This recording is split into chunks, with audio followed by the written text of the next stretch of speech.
Assalamualaikum warahmatullahi wabarakatuh. Teman-teman sekalian sudah dirahmati Allah. Aku cuma pengen menyampaikan pada hari ini bagaimana cara aku untuk memandang duit. Dan ini penting banget. Karena gini teman-teman sekalian, aku pikir ketika ada orang misalnya mau belajar daripada seseorang, misalnya kayak aku dulu belajar kepada Ustadz Fatih Karim atau belajar pada Ustadz Hafiz Abdurrahman, menurutku ilmu itu, ilmu dalam bentuk teknis ya, itu adalah ilmu yang cukup penting.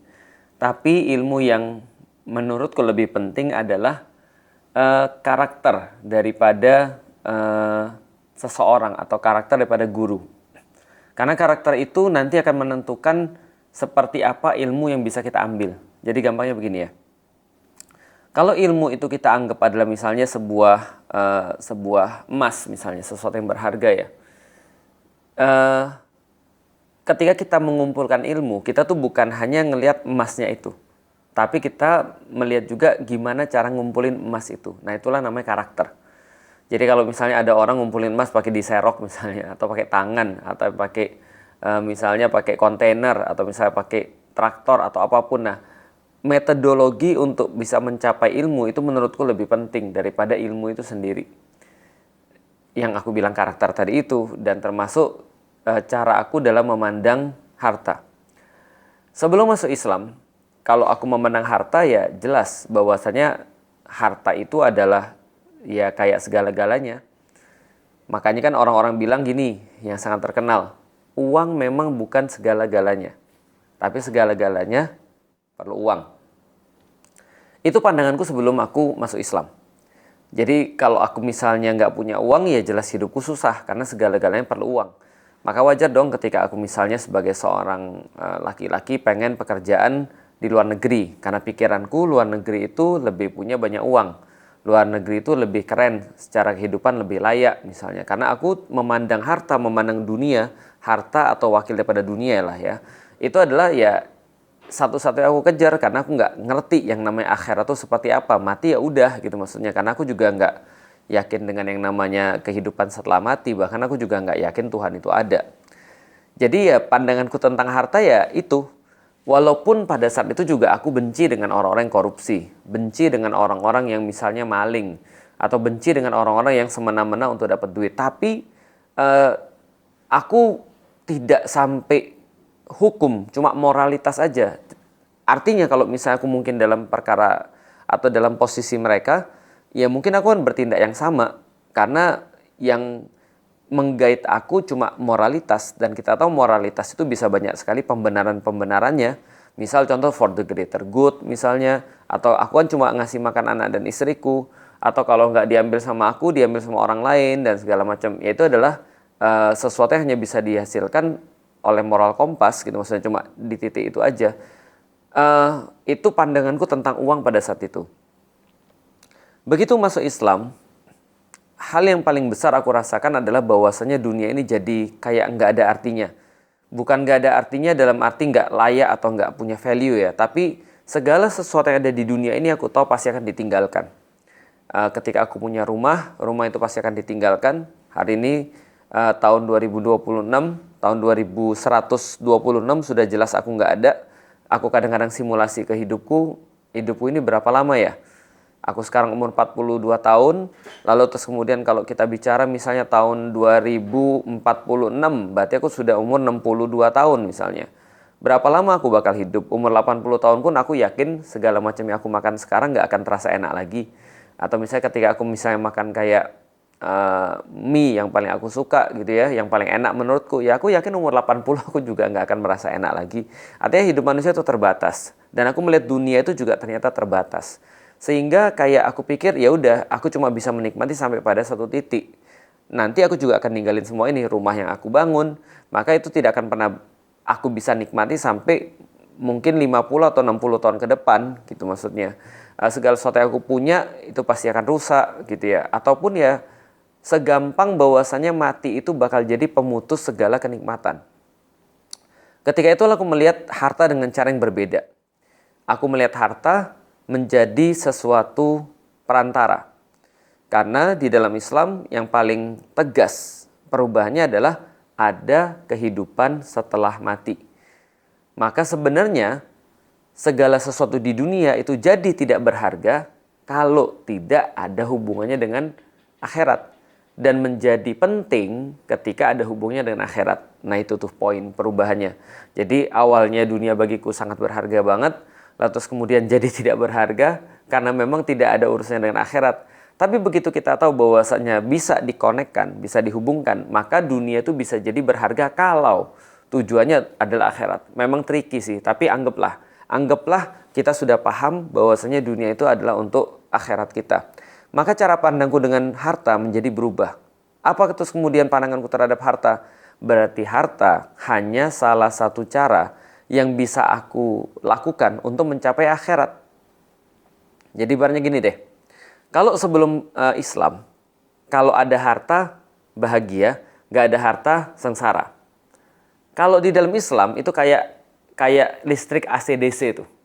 Ada harta bisa menuju ke akhirat dengan bagus, akhiratnya bisa bagus. Nggak ada harta juga bisa menuju akhirat dengan bagus. Jadi kalau hidup kita seperti kata orang ya kadang bahagia kadang nggak bahagia, ya dua-duanya bisa digunakan untuk menuju kepada akhirat. Artinya harta tidak semuanya. Artinya harta itu jadi tidak begitu penting lagi bagi aku seperti ketika aku belum jadi seorang muslim. Setidaknya aku ngerti bahwasanya kalau ada harta itu bisa membawaku kepada keridhaan Allah, akhirat. Tidak punya harta itu bisa membawa, tidak punya harta juga bisa membawa. Jadi harta itu apa? Ya udah, harta itu cuma pelayan aja. Harta itu cuma perantara aja, cuma alat bantu aja. Yang kalau misalnya nggak ada alat bantu yang satu, bisa pakai alat bantu yang lain gitu maksudnya. Karena nggak ada harta juga merupakan alat bantu. Nah, dari titik itulah aku menjadi orang yang ngerti banget bagaimana cara memperlakukan harta meskipun aku miskin. Teman-teman tahu setelah aku masuk Islam, aku hampir nggak punya apapun. Karena waktu itu ya kalau minta ngandelin orang tua kan nggak mungkin, karena ya memang orang tua kaya tapi kan hubungannya lagi nggak bagus ya. Mereka mungkin dalam posisi ya udah silahkan buktiin kalau kamu Islam, kamu harusnya bisa dong untuk ngurus hidupmu sendiri termasuk urusan uang. Maka ya kita juga merasa gengsi dong untuk minta bantu orang tua pada saat itu. Dan ketika sudah nikah, teman-teman tahu kehidupanku sama Ummu Alila nggak seperti teman-teman lihat sekarang. Dan memang di awal-awal aku juga sudah ngomong dengan Ummu Alila. Kalau memang kamu mau nikah sama aku, ya konsekuensinya kamu harus tahu bahwasanya aku belum punya seperti yang dipunyai oleh keluargaku. Ya akhirnya yang kita lakukan adalah 3 bulan setelah nikah, aku masih ingat banget, aku jual mas kawin istriku untuk bisa pulang kampung. Jadi mas kawin yang kita beli 3,5 juta, kita jual dengan harga 3,3 juta. Cincinnya dia aku jual, gelangnya dia aku jual. Maka kalau teman-teman ngelihat aku ataupun Ummu Alila, kita nggak pernah ada mas kawin. Kita nggak pernah ada apapun itulah yang kita pakai. Kenapa? Karena ya memang kita nggak punya gitu, maksudnya sudah dijual semua. Karena bagi kita ya udah harta itu aja. Apalagi yang bisa dijual, semua kita jual tuh. Karena memang nggak ada uang. Aku kemana-mana naik motor dan aku merasa biasa aja. Sementara pada saat itu kakakku yang waktu itu belum muslim, dia kerja di bank dan punya mobil. Itu kan kadang-kadang muncul kan ya, orang bilang, itulah kamu masuk Islam. Coba kalau kamu nggak masuk Islam, mungkin kamu bisa dapat lebih atau bisa dapat yang sama. Ya tapi dalam pikiranku nggak gitu. Dalam pikiranku apa salahnya? Aku biasa aja sih. Cuma kadang-kadang memang diomongin orang, kadang-kadang nggak enak ya. Kita pergi ke tempat orang tua, lalu terus kemudian pulang bawa barang bawaan banyak banget di atas motor Grand Astrea gitu ya. Itu rasanya kayak gimana gitu, kayak hidup kita fail. Tapi ya balik lagi bahwa kalau kita melihat duit itu cuma sekedar perantara untuk menuju keridhaan Allah, ya udah. Yang penting kita berusaha untuk cari duit halal dengan semampunya. Semampunya itu bukan negatif ya, tapi dengan semaksimalnya. Maka berapapun yang Allah bagi ya ayo kita gunakan sebagai alat. Kalaupun nggak punya itu, kita masih punya yang lain. Kita masih punya tenaga, kita masih punya akal, kita masih punya waktu untuk ditukar. Dan itu yang coba aku lakukan untuk dakwah. Karena kita juga sudah tahu bahwasanya ketika udah masuk Islam, dakwah itu adalah yang utama. Ya udah kita utamain dakwah, mau ada dan atau nggak ada uang. Dan pada saat itu yang nggak ada. Terus bagaimana aku lakukan? Cari orang yang punya uang. Supaya orang itu mau bantu kita untuk dakwah. Kalau dakwah itu perlu uang. Kalau nggak perlu uang, ya udah kita pakai aja tenaga. Misal, aku ngisi di pasar Selipi waktu itu, di atas, di musala paling atas, dan kita nggak pernah narif. Aku dari awal masuk Islam, Ustadz Fatih Karim bilang jangan pernah narif. Emang kenapa Ustadz? Emang nggak boleh? Nggak ada masalah kalau kamu dikasih lik. Cuma saranku kata dia untuk awal-awal kalau kamu dikasih pun udah tolak aja. Supaya kamu tuh ikhlas bahwasanya kamu tuh berbuat sesuatu, berbuat dakwah ini bukan karena uang gitu maksudnya. Aku jadi ya aku tolak beberapa bulan pertama untuk dapat uang itu. Dan ketika ngisi di Sleepy itu aku juga nggak menarif. Tapi dikasih sama bapak-bapak. Dikasih pada tahun 2007 waktu itu. Aku dikasih satu kali kajian 15.000, lumayan lah ya. Sebagai bandingan pada saat itu nasi Padang 5.000. Jadi kalau sekarang nasi Padang 30.000, ya berarti aku dikasih mungkin ya sekitar 15.000 lah. Dikasih sekitar 100.000 lah kira-kira gitu. Jadi 15.000 dikasih ketika ngisi di pasar Sleepy, tapi aku ya santai-santai aja. Karena kita sudah punya juga rumah yang kita kontrak, walaupun ya dengan bantuan orang tua balik lagi minjem duit gitu ya. Lalu terus kemudian ya dengan kehidupan yang gitu-gitu aja. Dan ketika kita punya halangan, seperti apa kita berpikir? Ya nggak apa-apa, kita lakukan dengan cara yang lain. Nggak punya laptop, tapi aku punya PC. Karena PC dibeliin sama papi ketika masih kuliah. Waktu itu PC-nya sekitar harganya 5 juta. Dibeli ketika tahun 2003 atau 2004. Kita punya PC, ya udah kita pakai PC untuk dakwah. Untuk bikin materi di rumah, lalu terus kemudian untuk nyari-nyari bahan dan segala macam. Lalu terus kemudian ya kemana-mana terpaksa bawa ini flash disk. Untuk ketika ada kajian ya kita minta sediain laptop ya, kalau nggak sediain PC ya. Kalau memang perlu ketika lagi ada training, kalau lagi ada kajian-kajian umum, ya udah PC yang kita bawa. Jadi bawa PC ketika kita naik motor itu sudah merupakan sesuatu yang biasa bagi kita. Bawa PC, bawa monitornya sekalian, sekaligus bawa layarnya sekalian, sama proyektornya sekalian, dan itu minjem. Ya udah, ngisilah kita dengan pikiran apa? Andaikan punya laptop, andaikan punya andaikan punya proyektor, andaikan punya, ya udah kita simpan aja di kepala andai itu, karena ya memang waktu itu kita belum punya. Nah, 2007 akhir aku dapat laptop dari kerja. Ketika dapat laptop dari kerja itu senang banget karena bisa manfaatin laptop itu untuk kajian. Gitu kan ya, untuk ngisi, ketika ngisi bisa bawa laptop, padahal laptopnya laptop kantor. Kita minta izin untuk bisa dimanfaatin setelah kerja. Dan aku belum punya waktu itu kemampuan untuk bisa langganan internet karena internet itu mahal. Maka pagi-pagi aku pergi ke kantor jam 6, pulang jam 9 malam untuk bisa nyari bahan-bahan di internet dan untuk bisa main media sosial. Nah, ini yang coba aku lakukan, intinya adalah ya duit itu cuma perantara. Kalau nggak ada ya udah nggak apa-apa. Dan sampai sekarang pikiranku tetap sama. Fast forward ke sekarang, nanti kita bisa ambil pelajaran-pelajaran yang lain di rentang waktu itu. Setelah tahun 2008 kita fast forward ke 2026. Cara pikirku tetap sama sih. Cara pikirku bukan tentang uang. Aku ngerti uang bisa membeli banyak hal dan kemudahan untuk ibadah dan untuk dakwah. Tapi balik lagi itu cuma salah satu cara untuk bisa mendapatkan apa yang kita mau. Ada banyak cara yang lain.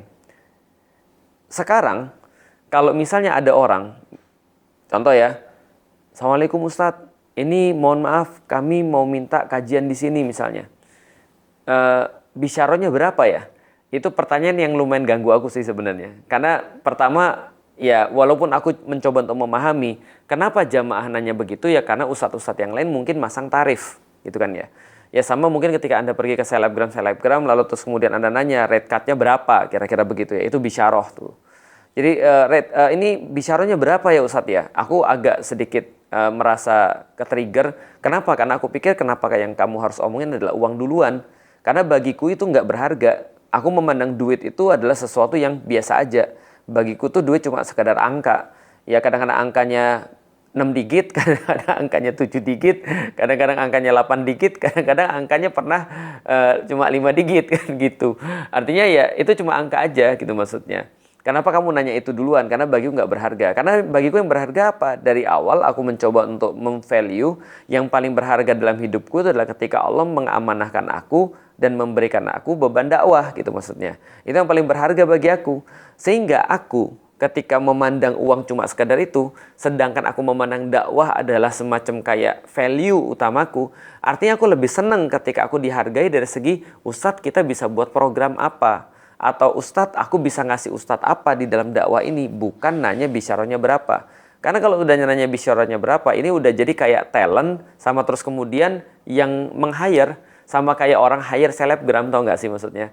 Rate cut-nya berapa? Oh aku misalnya contoh, sekali posting 50 juta misalnya. Ya udah, untuk berapa hari? Untuk misalnya berapa hari untuk misalnya di posting itu. Ya udah, ini materinya ngomongnya begini ya. Nanti lalu terus kemudian caranya begini ya dan segala macam. Udah, karena talent. Karena talent dibayar sesuai dengan apa yang diperintahkan oleh orang yang meng-hire. Nah, sedangkan bagiku dakwah ini nggak gitu. Bagiku dakwah itu adalah harusnya kita mengarahkan orang pada satu kebaikan. Kita mengarahkan orang pada satu idealitas. Dan karena kita mengarahkan orang pada satu idealitas, tebak, harusnya yang mengarahkan itu adalah ustadznya atau jamaahnya. Harusnya ustadznya yang jadi peng-hire-nya, yang mengarahkannya, talentnya jamaahnya, harusnya kan gitu. Tapi sekarang polanya nggak gitu. Polanya adalah justru para ustadz-ustadz seringkali jadi talent karena mereka udah dibayar. Harusnya ustadz-ustadz itu yang mengarahkan, yang bayar dong. Betul, kalau memang perlu membayar, ustadz-ustadznya yang bayar. Karena ustadz-ustadznya harus punya project. Sementara jamaah harusnya mendukung project ustadznya. Kenapa? Al-ulama warasatul anbiya. Sesungguhnya ulama itu adalah pewaris para nabi. Para nabi itu yang bikin grand plan. Para nabi itu yang bikin grand design. Para nabi itu yang bikin pengarahan. Seperti apa nih harusnya umat ini jalan? Seperti apa harusnya umat ini bergerak? Menuju kemana harusnya umat ini? Apa yang diprioritaskan oleh umat? Apa yang dikerjakan oleh umat? Itu kerjaannya para ulama, kerjaannya para ustadz. Karena mereka yang dikasih amanah untuk menyebarkan atau untuk mendakwakan Islam. Artinya pertanyaannya harusnya dibalik. Nanyanya bukan, Ustadz bisa ngisi di sini nggak? Tapi harusnya, kalau aku balik lagi ya, yang lain ya aku tidak menghakimi dan juga tidak mewajibkan, tapi harusnya kalau aku ditanyanya adalah, Ustadz apa yang bisa kita bantu di dalam program dakwanya Ustadz? Nah itu pertanyaan yang bagus tuh. Makanya ketika aku misalnya diminta ngisi, aku tuh nggak pernah tertarik dengan pertama bisyarah gitu kan ya, dengan berapa uang yang aku dapat dari situ. Tapi aku lebih tertarik kepada hasilnya ini dakwahnya apa gitu. Nah dari sini aku masuk kepada pengertian yang harus teman-teman juga ketahui. Mungkin teman-teman beberapa yang tahu nomorku dan WhatsApp ke aku dan minta jadwal kajian, itu 99% ku tolak. Tahu nggak kenapa? Berarti bagiku nggak menarik gitu maksudnya. Bukan, tapi kan berpahala. Iya jelas berpahala, jelas. Ini bukan masalah berpahala atau nggak berpahala. Semua kebaikan tuh pasti berpahala gitu kan ya. Bahkan ketika kita ngomongin Islam begini juga berpahala. Tapi aku dalam keadaan sekarang sudah harus memfilter dengan waktuku yang aku pikir terbatas gitu kan ya, dengan jangkauan yang aku pikir aku bisa lebih luas, maka banyak hal yang aku pertimbangkan. Misal keluasan dapat efek daripada dakwah. Target yang dituju, kesesuaian dengan program panjangku ke depan. Artinya aku harus memastikan programku harus jalan, bukan aku yang menjalankan program orang lain sehingga programku nggak jalan-jalan. Nah, semua pertimbangan-pertimbangan itu akhirnya membuat aku untuk ya menolak hampir 99% permintaan, kecuali ada yang benar-benar bagi aku menarik. Nah, jadi aku bagi sedikit ya. Mudah-mudahan teman-teman bisa mendapatkan isi kepalaku sih kenapa aku nolak kajian. Bukan karena aku sombong, bukan karena aku males gitu kan ya. Karena ketika aku nggak ngisi kajian, ternyata aktivitasku lebih padat sebenarnya. Kenapa menurutku nggak menarik? Jadi menarik nggak menarik itu bukan karena syahwatku, tapi karena efek dakwah. Contoh kayak gini misalnya ya. Dari tadi nanya kan kenapa ada Xiaomi di sini? Nanti akan sampai di titik itu. Contoh kayak gini misalnya. Kalau ada orang yang pegang shotgun, satu lagi pegang sniper, satu lagi pegang Desert Eagle. Kalau nggak tahu search aja ya. Pokoknya berbagai macam senjata lah. Desert Eagle tuh pistol biasa tapi kuat. Shotgun itu tembakannya nyebar. Satu lagi sniper itu bisa nembak jarak jauh. Satu lagi punya bazooka. Satu lagi dia punya semprotan itu loh, semprotan serangga. Pertanyaan sederhana. orang bilang pasti bazooka lebih mahal lah daripada sniper. Lebih mahal lagi daripada shotgun. Lebih mahal lagi daripada Desert Eagle. Lebih mahal lagi daripada sprayer serangga. Tapi kalau andaikan misalnya ada problematika misalnya kecoa, ya kan bukan pakai bazooka. Karena bazooka itu untuk segmentasi yang lain tuh. Sniper untuk segmentasi yang lain juga. Ya pastinya sprayer tadi. Dalam dunia dakwah sebenarnya pembagiannya juga ada. Kalau misalnya ngerjain misalnya, mohon maaf ya, khotib Jumat misalnya. Aku pikir nggak harus aku. Kenapa? Banyak yang lebih bagus daripada aku untuk khotib Jumat. Dan teman-teman bisa mikir ya, ketika misalnya aku ngisi khotib Jumat, teman-teman di sini, siapa di sini? Ya misalnya, angkat tangannya, misalnya kan nggak mungkin. Atau misalnya ketika aku guyonan di depan mimbar Jumat kan nggak mungkin. Nah artinya lebih banyak yang bisa menjalankan lebih bagus daripada aku. Kenapa aku harus ngisi khotib Jumat? Maka sekarang aku nggak ngisi khotib Jumat nih. Bisa nggak? Bisa dong. Tapi kenapa aku nggak ngisi khotib Jumat? Karena tidak menarik dari ukuran efek dakwah yang aku inginkan. Atau dampak dakwah yang aku inginkan. Kalau gitu seperti apa? Misalnya ngisi kajian misalnya. Di mana? Di masjid. Pesertanya berapa? 50 orang. Aku balik bertanya lagi kepada diriku. Kalau aku ngisinya misalnya di YouTube misalnya. Atau di Instagram. Aku bisa dapat viewers misalnya 1 miliar. 1 miliar lagi. 1 juta misalnya. Atau aku bisa dapat viewers 100 ribu. Atau aku bisa dapat viewers 10 ribu. Kenapa aku nggak bikin video aja? Ketimbang aku ngisi di masjid. Paham ya? Maksudnya menarik tuh apa bagiku?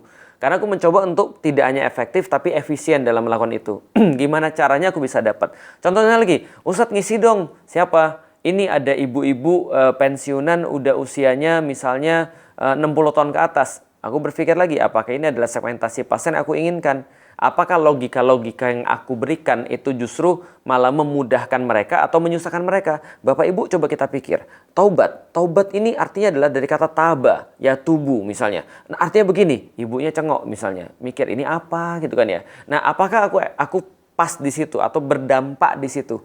Kalau misalnya pun pas berdampak atau tidak. Atau aku misalnya disuruh ngisi misalnya anak-anak SD. Aku pikir kenapa nggak Mas Cahyo aja gitu maksudnya. Jadi kenapa harus aku? Jadi apa yang aku lakukan yang terbaik sehingga ketika aku tuh memang benar-benar memilih sesuatu itu karena memang tidak ada yang bisa melakukan kecuali aku. Tidak ada yang bisa melakukan lebih baik daripada aku. Di situ aku bisa mendapatkan yang lebih banyak jangkauannya daripada yang lain dan dampaknya adalah dampak yang paling maksimal. Itu yang aku pikirin terus-menerus setiap hari. Sehingga tidak semua kajian aku terima. Jadi nggak ngelihat uangnya, tapi ngelihat apa nih sebenarnya kontribusi daripada program itu untuk dakwah. Oke, contoh misalnya, teman-teman udah tahu kan, aku kan sekarang banyak di podcast. Sebenarnya bukan banyak di podcast, banyak di online. Banyak di media sosial, banyak di podcast, banyak di mana-mana yang itu adalah online. Yang itu adalah media sosial, ya itulah pokoknya. Media sosial online, ya itulah pokoknya ya. Nah, kenapa bisa begitu? Karena segmentasi pasarku jelas. Aku berpikir begini, ada banyak orang yang mungkin bisa untuk menjangkau orang-orang yang sudah tua. Ada banyak orang mungkin sudah bisa menjangkau anak-anak muda yang kecil maksudnya. Tapi, wah turun dia. Tapi yang paling menurutku ya krusial adalah anak-anak remaja. 18 sampai 35 remaja dan pemuda. Nah, aku coba untuk masuk ke sana. Itulah kenapa aku memprioritaskan podcast. Itulah kenapa aku memprioritaskan media sosial dari tahun 2007. Karena aku memilih untuk disegmentasi pasar itu.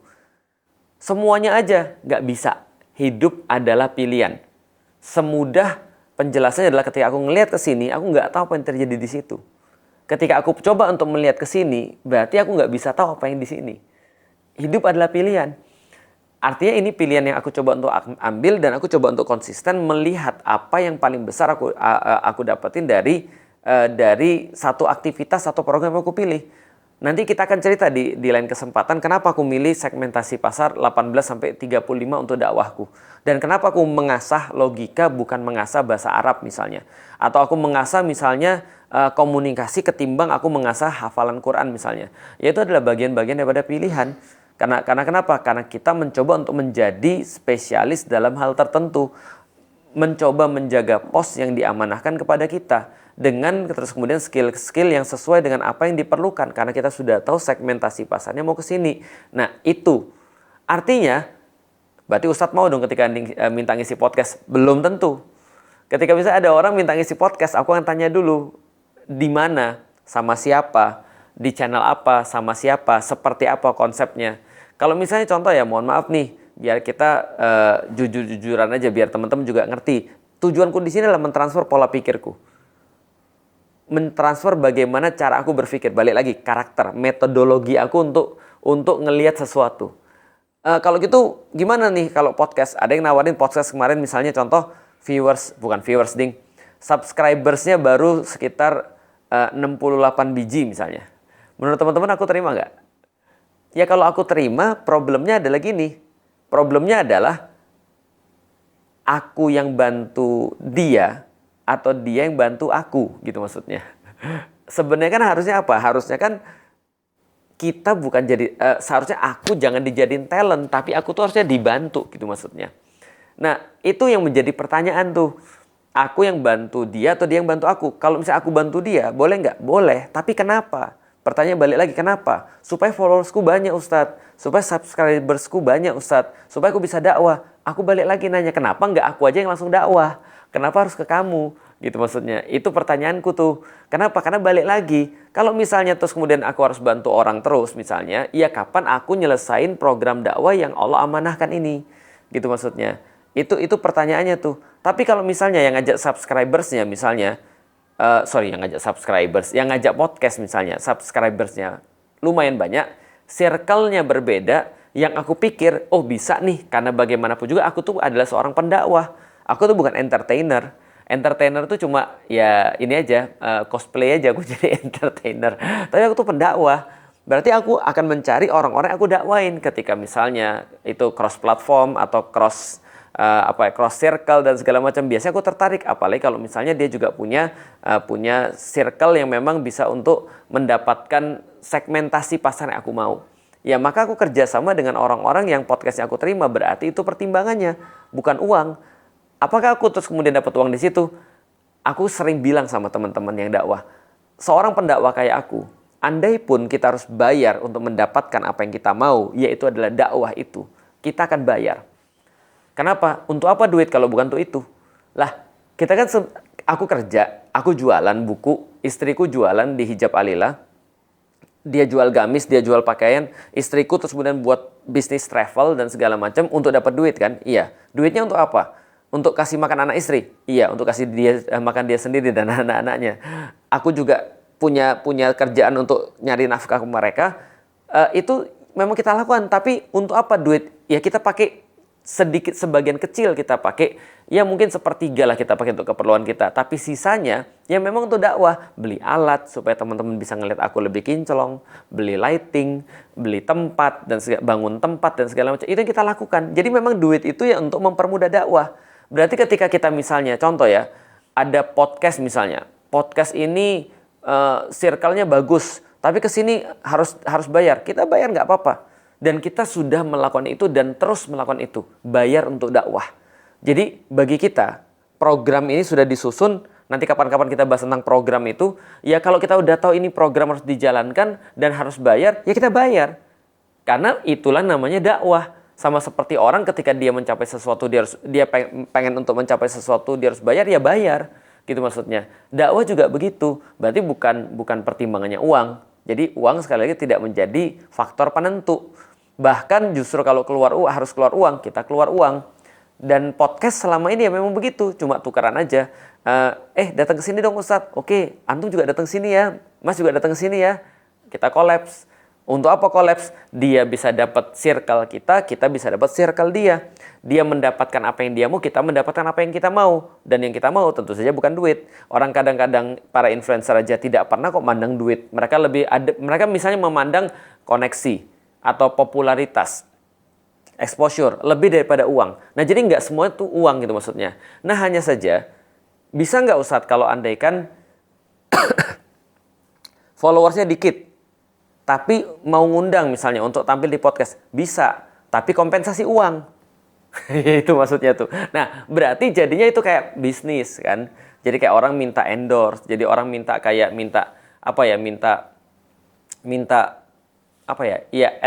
advertisement, iklan dan segala macam. Nah itu jadi kayak gitu ya, profesional berarti. Ya berarti itu udah, ya jadi jangan ngomong, Ustadz ke tempat kita dong untuk dakwah. Aku sudah punya channel, aku udah punya exposure gitu kan maksudnya. Kalau kamu mau minta exposure itu, ya kamu seperti kayak, ya anggap aja talent kan berarti kan ya. Memang ustadznya jadi kayak talent. Ya udah datang, aku bayar segini, diiklankan, selesai.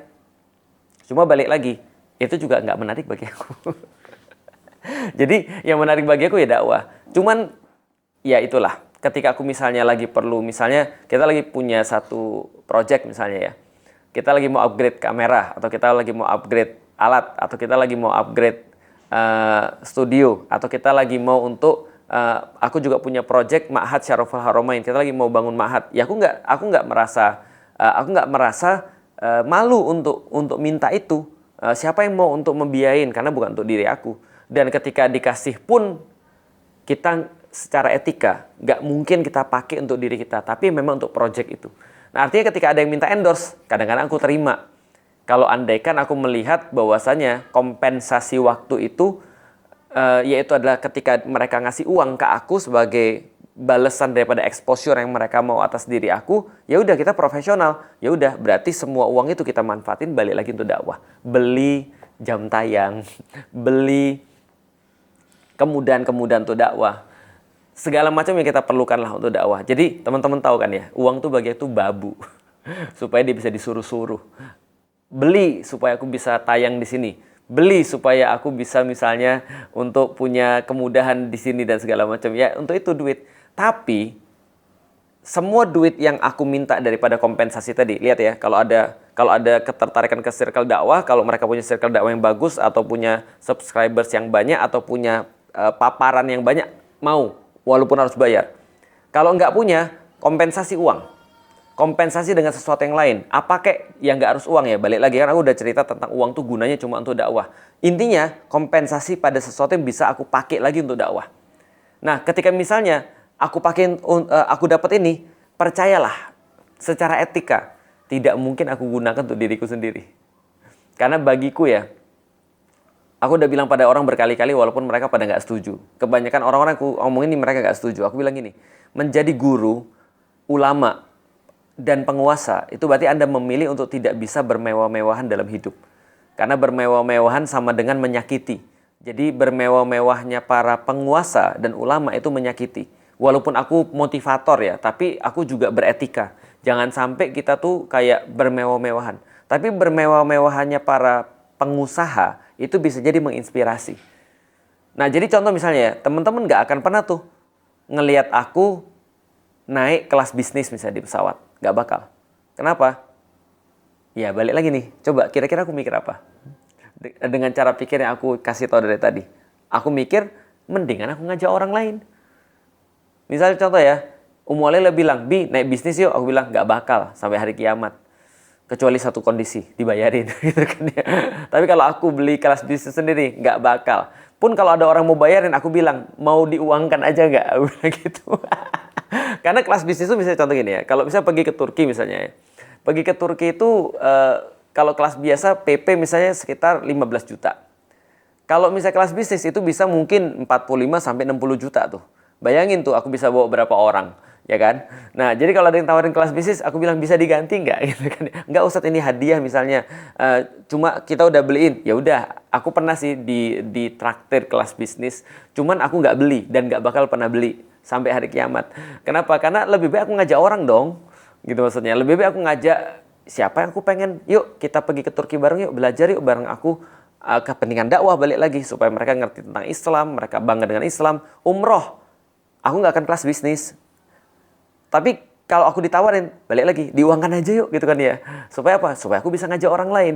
Ini bukan berarti aku bilang ada ustadz yang berangkat kelas bisnis salah. Enggak, cuma bagi aku aja. Karena ini adalah aku lagi bagi cara berpikirku tentang uang. Cara berpikirku tentang dunia. Aku pengen agar orang-orang yang dengerin ini, terutama nih orang-orang yang aku harus ajarin di depanku ini, supaya mereka ngerti ketika nanti aku sudah nggak ada, mereka berbuat yang sama, gitu maksudnya. Karena ini yang menjadi pola pikirku, ini yang menjadi karakterku. Nah, balik lagi ya, tadi tentang ini teman-teman jadi ngerti kan kenapa aku nolak banyak kajian, kenapa aku nerima podcast yang menurutku circle-circle-nya bisa memperluas segmentasi dakwahku, bisa mempermudah dakwahku, dan kenapa kalau misalnya aku pun tidak kalau ada orang yang masih maksa untuk minta aku untuk podcast ataupun untuk ngisi, ya aku tergantung kompensasi yang dia bisa berikan apa. Apakah kompensasi itu adalah harta, duit, ataukah kompensasi itu adalah networking, ataukah kompensasi itu adalah kemudahan-kemudahan yang lainnya.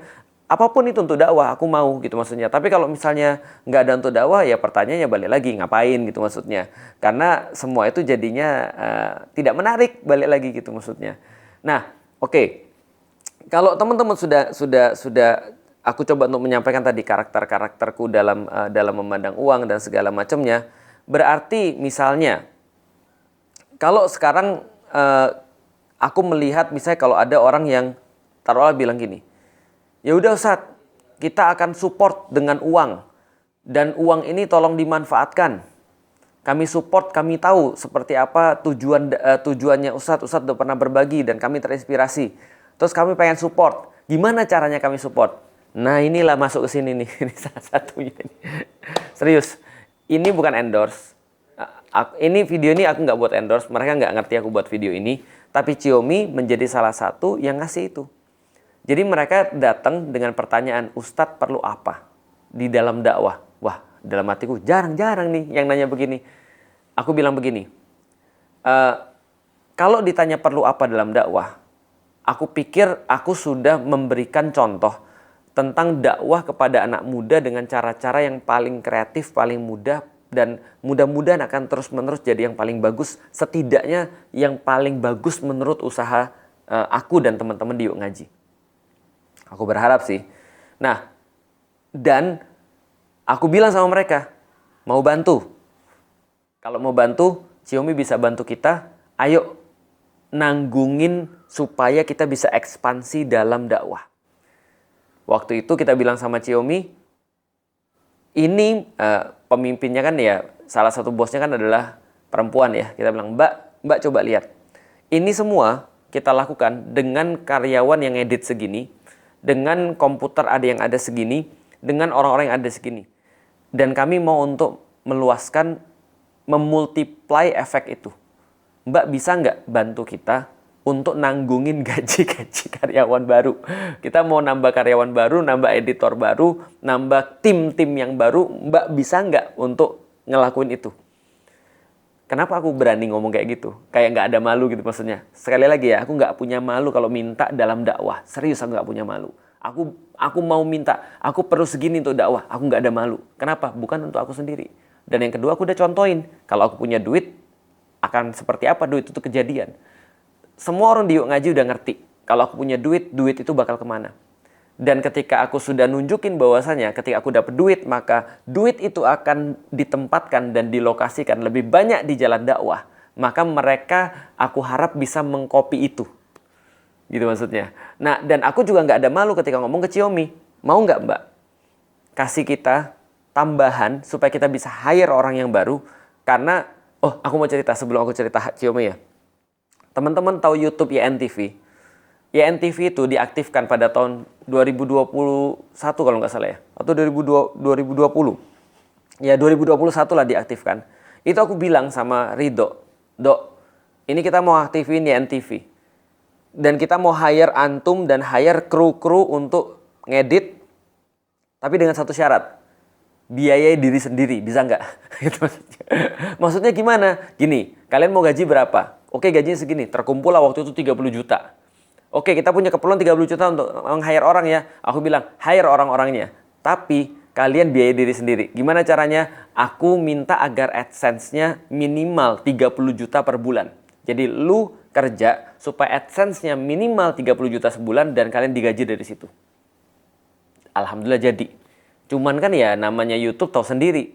Kan nggak mungkin selalu tinggi terus. Lah kita nggak bisa nambah orang kalau gitu. Karena yang kita dapat ya belum tentu bisa banyak terus kan gitu kan ya. Nah itu aku bilang sama Xiaomi. Mau nggak Xiaomi untuk bantu kita untuk ngasih kita uang per bulan untuk nge-hire orang? Aku pikir sih nggak mau. Ternyata mau gitu kan. Dan itu memang aku harapkan. Itu harusnya relasi antara pengusaha dengan ulama atau dengan ustadz atau dengan motivator dalam kasusku. Itu harusnya relasi antara jamaah dengan ustadznya. Jangan jadiin ustadznya talent, tapi tanya ustadznya perlu apa. Maka ketika kita bilang Ciongi-Cionginya mau, alhamdulillah Ciongi jadi supporter dakwah kita. Dan ketika Ciongi mau jadi supporter dakwah kita nggak cuma begitu juga. Kita benar-benar mau nunjukin juga bahwa dakwah itu juga bisa berguna untuk kamu. Maka kita buat banyak hal lah untuk Ciongi. Kita anggap Ciongi udah jadi kayak member kita sendiri. Kenapa? Karena dia sudah ngerti visi dakwahnya seperti apa. Dan aku akan cerita lagi kenapa teman-teman di Ciongi ini begitu khusus, begitu spesial bagi Yuk Ngaji. Bagi aku juga secara pribadi. Ya karena komitmen mereka ya bukan hanya berjualan barang-barang yang bagus. Orang-orang udah banyak mengkonsumsi Ciongi di kereta, pesanannya juga banyak. Dan mereka mau untuk menunjukkan ada keberpihakan terhadap dakwah. Keberpihakan terhadap kebaikan, karena mereka juga ternyata memulai Ciongi ini dari inspirasinya juga dari dakwah. Nanti kapan-kapan kita ceritain. Tapi yang jelas adalah ini relasi yang membuat aku semakin yakin. Untuk apa? Untuk terus-menerus menganggap duit itu cuma babu. Dan harusnya duit itu memang kita jadiin pelayan. Dalam bentuk-bentuk kayak gini-gini nih. Ada duit, oke ini bisa dipakai untuk apa? Luasin dakwah yuk. Jadi, nah itu relasi yang bagus tuh. Jadi jangan ustadznya dijadiin talent. Dengan kata lain, ketika sudah ada Ciongi yang bisa bantuin aku misalnya, dan bantuin Yuk Ngaji, lah kan kita nggak perlu lagi nyari dalam tanda kutip endorse tadi. Ya udah setiap kajian-kajian yang datang, permintaan kajian, kalau nggak menarik bisa ditolak. Podcast yang nggak menarik bisa ditolak. Endorse ustadz, promosin kayak gini-gini ya, mohon maaf nih, kita nggak bisa. Kenapa? Mendingan aku pakai waktu aku untuk ngisi kan. Ngisi kajian atau ngisi program atau buat program atau ngarahin bocah-bocah ini nih. Gitu maksudnya gimana caranya ngarahin orang, gimana caranya nge-create program, gimana cara melihat satu perkara lebih bagus dan mentarget orang-orang yang lebih lagi lebih luas jangkauannya, lebih besar pengaruhnya. Nah, itu jadi tugasku tuh. Jadi artinya dengan adanya orang-orang kayak Ciongi gitu kan ya, barang-barang kayak Ciongi, kenapa kita promosin terus? Karena dia mempermudah dakwahku. Karena dia memberikan aku kesempatan, membukakan aku sebuah kemungkinan-kemungkinan pada dakwah yang lebih luas. Karena nyelesain masalahku. Karena balik lagi, duit ya memang value-nya untuk bantu dakwah.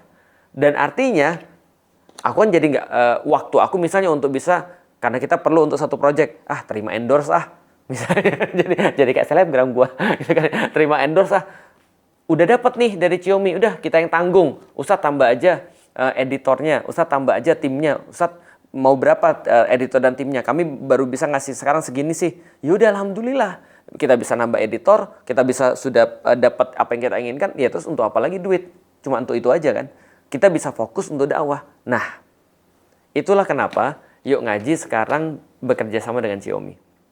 Bahkan bukan hanya kerja sama, tapi kita anggap bagian member daripada Yuk Ngaji. Maka kita proud. Aku ini contohnya ya. Ini aku minta untuk didesain.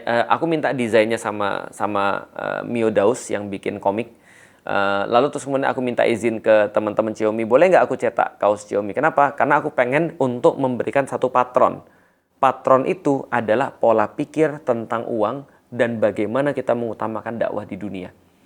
Itu patronnya yang coba aku untuk wakilkan dengan simbol kaos ini. Berarti ketika aku pergi kemana-mana, ya aku merasa proud bahwasanya Ciongi adalah part daripada Yuk Ngaji. Part daripada aku di dalam dakwah. Setidaknya ketika Allah masih memberikan kita izin. Kita nggak tahu sampai kapan. Karena namanya kerjasama ya bisa aja terus kemudian berubah. Tapi setidaknya sekarang adalah part daripada aku, daripada Yuk Ngaji, daripada dakwah. Sebagaimana aku juga senang banget ketika pakai kaos Yuk Ngaji. Karena itu adalah simbolisasi daripada visi dan misi yang coba kita lakukan di dalam dakwah di Indonesia. Yang kapan-kapan nanti aku coba akan juga sampaikan pada teman-teman sekalian.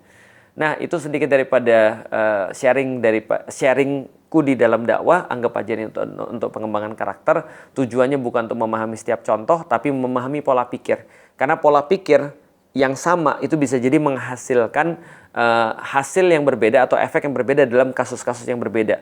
Jadi contoh ya, ini terakhir. Kemarin ada yang nanya, Ustadz kan bilang duit nggak penting, tapi Ustadz sendiri rumahnya bagus. Ustadz sendiri punya mobil, katanya duit nggak penting. Nah, pola pikirnya nih harus diketahui. Ketika teman-teman sekarang aku udah transfer pola pikir itu, teman-teman jadi ngerti kan cara menjawab ketika aku merespon pada kondisi dengan seolah-olah berbeda, tapi pola pikirnya sebenarnya sama. Jadi kira-kira seperti itu. Oke teman-teman, itu aja. Mudah-mudahan bermanfaat.